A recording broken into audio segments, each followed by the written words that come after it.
Hi friends, ಎಲ್ಲರಿಗೂ ಆಶಾ ಬ್ಲಾಗ್ಸ್ಗೆ ಸ್ವಾಗತ. Friends, ಇವತ್ತಿನ ವಿಡಿಯೋದಲ್ಲಿ ಅವಿಲು ರೆಸಿಪಿಯನ್ನು ನಿಮ್ಮ ಜೊತೆ ಶೇರ್ ಮಾಡ್ತಾ ಇದ್ದೇನೆ. ಅವಿಲು ಅಂದರೆ ಎಲ್ಲ ಥರದ ತರಕಾರಿಗಳನ್ನು ಕಟ್ ಮಾಡಿ ಒಟ್ಟಿಗೆ ಹಾಕಿ ಮಾಡುವಂತಹ ಪದಾರ್ಥ. ಅವಿಲಿಗೆ ನಾನು ಬಳಸುವಂತಹ ತರಕಾರಿಗಳು ಪಡವಲಕಾಯಿ, ಕ್ಯಾರೆಟ್, ನೇಂದ್ರ ಬಾಳೆಕಾಯಿ, ಸೌತೆಕಾಯಿ ಅಂದರೆ ಬೆಂಗಳೂರು ಸೈಡೆಲ್ಲ ಇದನ್ನು ಮಂಗಳೂರು ಸೌತೆ ಅಂತ ಹೇಳ್ತಾರೆ.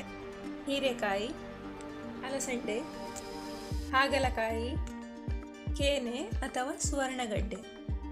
ಅವಿಲಿಗೆ ನಾನಿಲ್ಲಿ 8 ಬಗೆಯ ತರಕಾರಿಯನ್ನು ತೆಕ್ಕೊಂಡಿದ್ದೇನೆ. ಎಲ್ಲವನ್ನು ಉದ್ದಕ್ಕೆ ಕಟ್ ಮಾಡಬೇಕು.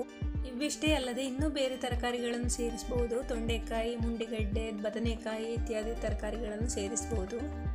ಫಸ್ಟ್ ನಾನು ಒಂದು ಕುಕ್ಕರಿಗೆ ಕಟ್ ಮಾಡಿದಂತಹ ಎಲ್ಲ ತರಕಾರಿಗಳನ್ನು ಸ್ವಲ್ಪ ಉಪ್ಪು, ನೀರು ಹಾಕಿ ಬೇಯಿಸಿಕೊಳ್ತೇನೆ. 2 ವಿಸಿಲ್ ಕೂಗಿಸ್ಕೊಳ್ಬೇಕು. ತರಕಾರಿ ಬೇಯಲಿಕ್ಕೆ ನಾವು ತುಂಬ ನೀರು ಹಾಕುವ ಅವಶ್ಯಕತೆ ಇಲ್ಲ. ಕೆಲವೊಂದು ತರಕಾರಿಯಲ್ಲಿ ನೀರು ಬಿಟ್ಟುಕೊಳ್ತದೆ. ಹಾಗಾಗಿ ನಾನು ಇಲ್ಲಿ ಒಂದು 3/4 ಲೀಟರ್ನಷ್ಟು ನೀರು ಮಾತ್ರ ಹಾಕಿಕೊಳ್ತಾ ಇದ್ದೇನೆ.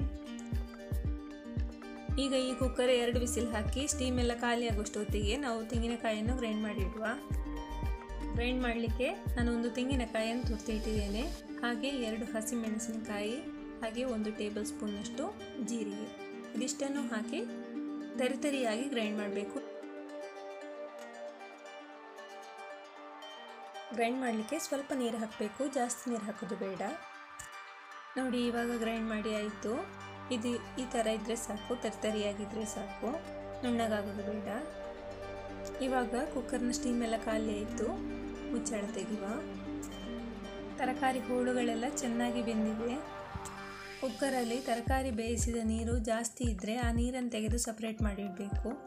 ಈಗ ಸ್ಟವ್ ಮೇಲೆ ಒಂದು ಬಾಣಲೆ ಅಥವಾ ಯಾವುದಾದ್ರೂ ಪಾತ್ರೆಯನ್ನು ಇಟ್ಟು ಆ ಪಾತ್ರೆಗೆ ನಾವು ಬೇಯಿಸಿದಂತಹ ತರಕಾರಿಗಳನ್ನೆಲ್ಲ ಹಾಕಿಕೊಳ್ಬೇಕು. ಈಗ ಇದಕ್ಕೆ 1 ಸ್ಪೂನ್ನಷ್ಟು ಮೆಣಸಿನ ಹುಡಿಯನ್ನು ಹಾಕ್ತಾ ಇದ್ದೇನೆ. ಹಾಗೆ ಅರ್ಧ ಅಥವಾ 3/4 ಸ್ಪೂನ್ನಷ್ಟು ಅರಿಶಿನ ಹುಡಿಯನ್ನು ಕೂಡ ಹಾಕಬೇಕು. ಅರಿಶಿನ ಹುಡಿ, ಮೆಣಸಿನ ಹುಡಿ ಎಲ್ಲ ಹಾಕಿದ ನಂತರ ನಾವು ಗ್ರೈಂಡ್ ಮಾಡಿದಂತಹ ಮಿಶ್ರಣವನ್ನು ಸೇರಿಸಿಕೊಳ್ಬೇಕು.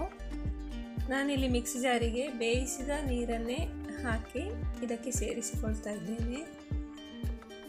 ಇನ್ನು ಇದಕ್ಕೆ ನಾವು ಸ್ವಲ್ಪ ಮಜ್ಜಿಗೆಯನ್ನು ಹಾಕಬೇಕು. ನಾನು ಈ ಸೌಟಲ್ಲಿ 3 ಸೌಟ್ನಷ್ಟು ಮಜ್ಜಿಗೆಯನ್ನು ಹಾಕ್ತಾ ಇದ್ದೇನೆ. ಇದನ್ನೆಲ್ಲ ಹಾಕಿದ ಮೇಲೆ ಒಮ್ಮೆ ಚೆನ್ನಾಗಿ ಮಿಕ್ಸ್ ಮಾಡಬೇಕು.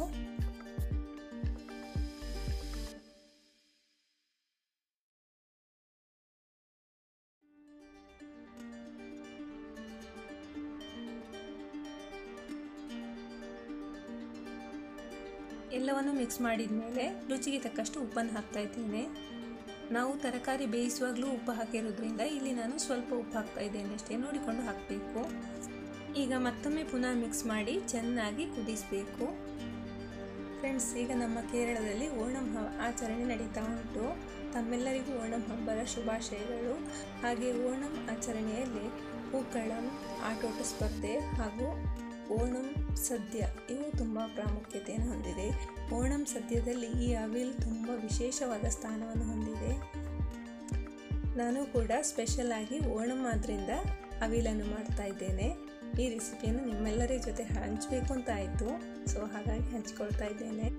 ಇದೀಗ ಚೆನ್ನಾಗಿ ಕುದೀತಾ ಉಂಟು. ಇದಕ್ಕೆ ಕರಿಬೇವಿನ ಸೊಪ್ಪನ್ನು ಹಾಕಿ ಗ್ಯಾಸ್ ಆಫ್ ಮಾಡುವ.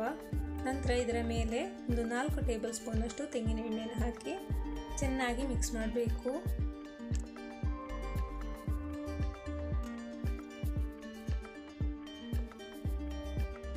ಫ್ರೆಂಡ್ಸ್, ಈಗ ಅವಿಲ್ ರೆಡಿ ಆಯಿತು.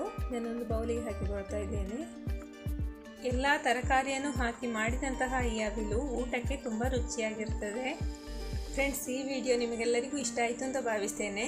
ಇಷ್ಟ ಆದರೆ ಲೈಕ್ ಮಾಡಿ, ಶೇರ್ ಮಾಡಿ, ಹಾಗೆ ಸಬ್ಸ್ಕ್ರೈಬ್ ಮಾಡಿ ನನ್ನನ್ನು ಸಪೋರ್ಟ್ ಮಾಡಿ ಅಂತ ಕೇಳ್ತಾ ಮುಂದಿನ ಬ್ಲಾಗಲ್ಲಿ ಸಿಗುವ. Thank you for watching. Bye.